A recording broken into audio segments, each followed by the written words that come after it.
All right, welcome to the ELPAC training video on reading number 4. So this is the last one in the series. Hopefully you've already done 1, 2, and 3 up to this point. So this lesson is all about reading a literary passage. Now, literary is similar to the word literature. And literature are stories that are told and written down, whether fiction, which means fake, or nonfiction, which means real. All right, so a literary passage is my personal favorite. All right, this is a story that's being told to you. It's not about apples or it's not about voting in the past. This is a story, and there's going to be characters, and there's going to be dialogue. And dialogue is when a character speaks. In fact, you can notice a dialogue when it's surrounded by quotations, like here. All right, so anything in here means that somebody is saying these words. So before we get to the actual story, though, what is the first thing you always do when you come to a reading passage on the ELPAC? You read the questions first. It's always the first thing you do. So let's skip all this reading for now. And look, it's about 1.5 pages, so it's a little long. And let's go down to the questions. There are 6 questions attached to this one, 11 through 16. So the first one is pretty much the same as it has been for almost all of the reading passages on the ELPAC. What is the main theme of the story? Remember, a theme is, if you could summarize the message or the lesson learned here, what would it be in one sentence? All right, so as I'm reading, I'm going to keep that in mind. All right, what is this whole message of the story trying to say? Question 12 says, what word best describes Ethan's attitude at the beginning of the story? So, I know my first character's name, Ethan. It's going to be somebody named Ethan. What is his attitude at the beginning of the story? So I'm kind of logging that away in my head. Question 13, why does Ethan's mother sigh in paragraph 5? So now I know my main character, or one of the characters, has a mother, and she's going to sigh. Now, hopefully you know what the word sigh means. If you don't, sigh means like that. Okay? But again, you won't have me when you actually take the ELPAC to explain some of these words for you, so you're going to have to do the best you can if you don't already know what these words mean. Okay? In paragraph 5. So for this one, I'm just kind of, again, logging this away in my head. All right, so she's going to sigh sometime in the story, and I'm going to have to really pay attention to what that means. Question 14. What can be inferred about Ethan during the car ride to the supermarket? I'm already getting some other previews to what this story is about. There's a car ride. They're going to the supermarket. Here's a word here. What does infer mean? To infer. So infer means to guess. It means to make a really good assumption or a guess at what something means or what's going to happen. Because the author of the story, who did all the writing, he's not telling you exactly what is meant, but what can be inferred or guessed. All right. So look for a car ride to the supermarket. Again, these are things you could be writing down, or at least just kind of putting them in your head. So you're kind of looking out for them. Question 15. Why is paragraph 11 important to the story? All right. So I'm going to put that one up on the shelf. I'm going to come back to that one probably the very, very last. Why is paragraph 11? I'll put that up on the shelf and get back to that one later. Question 16. What does Ethan's grandmother most likely mean when she says, well, look who's talking, to Ethan's mother? Notice all the questions here are way different than the questions that go to some of the other readings. There are no questions you can answer without reading this passage. You need to read this passage in order to answer every single question. For some of the other ones, you could guess, or just read what the question said and go, yeah, I know what that word means. I don't have to read the passage to know that. Not this one. For this one, you must read the story and understand it. So, and then make sure Ethan's grandmother's coming to the story. So again, I'm just keep that in mind. So what we know we have already in this story, without even reading it, we know there's Ethan. We know there's his mom. We know they're in a car and they're driving to the supermarket at one point. We know there's Ethan's grandmother. So all this stuff, make it like a trailer or a commercial for a movie that you're about to see. Now, you've seen those, they come up, you're like, ooh, man, I want to see this. This trailer might not make you want to see it, but you have to read this story. So just use that to let you know, to get you excited about the story and let you know what it's going to be about. All right. So we're going to read the passage now. And when I say we, I mean you, because I won't be here reading this passage to you. Reading is like running.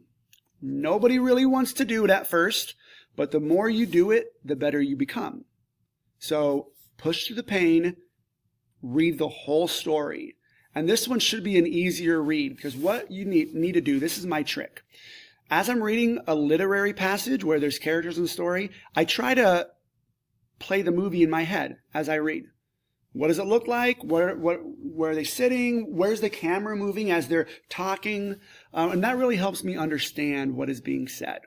So go ahead right now and read this whole story, taking notes where the questions have kind of talked about. You already know some of the questions. As you read, you go, oh, wait a minute, and put a star next to it or underline it or circle it. This will help you answer the questions faster at the end. So when you go back, you're like, oh, wait, I remember that. Where did I start that? Oh, there it is. And then you can just jump right back to that. So star the parts of the story that you think are going to answer the questions for you. So go ahead and read the story. All right. That story wasn't bad, right? I mean, it was actually pretty entertaining, I think. What do you think? Hopefully you actually read it. All right. Remember, that's the biggest challenge for a lot of English learners. You see all this, you just go, don't want to do it. And you just won't read it. So hopefully you read it. If you didn't read it, pause the video again and go back and read it, please. All right. So let's go down to the questions. All right. These ones, we're just going to go right down the line. We might skip that one that we put up on the shelf. We might skip that one, but for the most part, we're just going to write down reading it. We just watched a movie in our heads, so let's get right into it. Question 11. What is the main theme of the story? Okay. Go ahead and read those questions to yourself and answer. All right, so for this one, the main theme of the story is C. Enjoying activities together can make relationships stronger. The whole thing was talking about how mom wanted to connect with Ethan, but Ethan's on his phone, not paying attention. And she's like, let's make some pie together. They go and they make some pie. And I was like, oh, this is great. And grandma's there. And they're like, oh, yeah, I did the same thing with you when I was a kid. Oh, and Ethan feels closer to his family. All right. So let's look at the other answers and see why they weren't the right answers. A, learning about ancestors can be interesting. It's not about learning about how to get along with family or connect with family, but ancestors are like grandma and great-great-grandma and all that. That wasn't really mentioned. B, working hard at something can be very rewarding. They did work at making a pie, but that was just a detail to the overall story. That was just a small part. The whole thing in the car and making the pie and with grandma was all about enjoying activities together and relationships. So that's what this was about, was relationships. D, technology can make it easier to keep in touch with friends. If you pick D, you either didn't understand the story or weren't paying attention to the story, or you just picked the one that you thought was true. D might be true, but that's not what the question is. The question is, what is the main theme of this story? Okay, and it's enjoying activities together can make relationships stronger. Let's look down at question 12. What word best describes Ethan's attitude at the beginning of the story? So think about Ethan's attitude at the beginning of the story in the car with his mom, and then read these words and make your best guess at which one best describes Ethan. So the correct answer for this one is D, distant. All right, he was not connecting with his mom. Though he was sitting right there in the passenger seat next to his mom, and he was physically close, he actually wasn't emotionally close. So he was distant from his mom. He was just on his phone being like, oh, whatever, mom. So he was distant from his mom. He's not disappointed. He wasn't independent. Now, you could have picked that, but because the story was about his mom wanting to be close to him being distant or far away from him is a more accurate, or is the best word that describes it. C, confident. He wasn't really confident. And remember, confident means like, oh yeah, I'm awesome and I know what's going on. That definitely wasn't one of, or a word to describe him. So the best word here is D, distant. So remember, it's the best word that has to do with it. I assume a lot of students might want to pick independent. Hey, I'm on my own. But distant would be the better choice. Question 13. Why does Ethan's mother sigh in paragraph 5? So go ahead and answer that question and go look back to paragraph 5. The numbers of the paragraphs are right next to them. So the correct answer for 13 was A. She is frustrated that Ethan is not talking to her. Remember, he got in the car, he sat down, went right to the phone. She's like, hey, and he just pretty much ignores her and is doing the text messaging. She goes, well, I'm pretty sure, me and your grandmother had better conversations. So she was frustrated. And that's really a contextual thing, meaning that if you were playing that movie in your head and you kind of understanding the story as a whole, it would make it easier to get this question right. It wasn't B, she's annoyed that Ethan brought his phone to school. She didn't talk about, hey, you couldn't have your phone to school. She's annoyed that he's on his phone, but not that he brought it to school. It's not C, she's unhappy because she misses Ethan's grandmother. She mentions Ethan's grandmother in paragraph 5, but she doesn't say anything about missing grandma. In fact, we know that she's going to go see grandma later that night. And it's not D, she is tired and not looking forward to driving for a long time. That might be a guess you make. I don't know why she sighed. Maybe she's tired.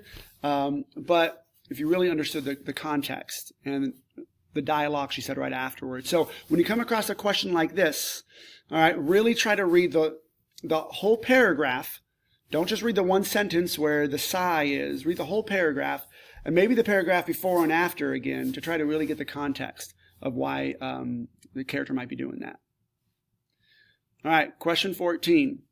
What can be inferred about Ethan during the car ride to the supermarket? Go ahead and answer that question. So the correct answer here was C. He spent the whole time using his phone. Right? Remember, I mentioned something about them sitting in silence. 10 minutes later, Ethan finally looked up from his phone. So we know he was looking at his phone the whole time. An answer you might have said was D. He was listening to music on his phone. It doesn't mention anything about music or headphones or anything. You might listen to music on your phone a lot when you're driving around with your mom. But this one, we know that he spent the whole time using his phone. He could have been listening to music, but maybe he was just texting or maybe he was playing a game. It's not specific, so we know he spent the whole time using his phone. All right. Question 15 we put up on the shelf. Let's leave it up there for a second. Question 16 says, what does Ethan's grandmother most likely mean when she says, well, look who's talking to Ethan's mother? Answer that question. So, this one is B. She's reminding Ethan's mother that she used to be like Ethan, or that Ethan's mom used to be just like him. Right? This is an idiom. Well, look who's talking. All right. If I was eating junk food and I'm like, well, you eat very healthy. As I'm eating junk food, you could say, well, look who's talking. Like, dude, you're eating junk food right now. You're the one talking and you're eating junk food. So the mom or grandmother was reminding Ethan's mother that she used to be just like Ethan. Well, look who's talking. All right. Again, context here is key. And then this last one here, why is paragraph 11 important to the story? Go ahead and read that and answer that question. So the correct answer for 15 is A. It serves to change the tone of the story. Remember, tone is mood or feeling. Ethan is again talking to his mom for a while, and then boom, 11 is that big, thick paragraph, and it goes on about how Ethan's actually kind of more enjoying it. All right. So really playing that movie in your head will help you a lot.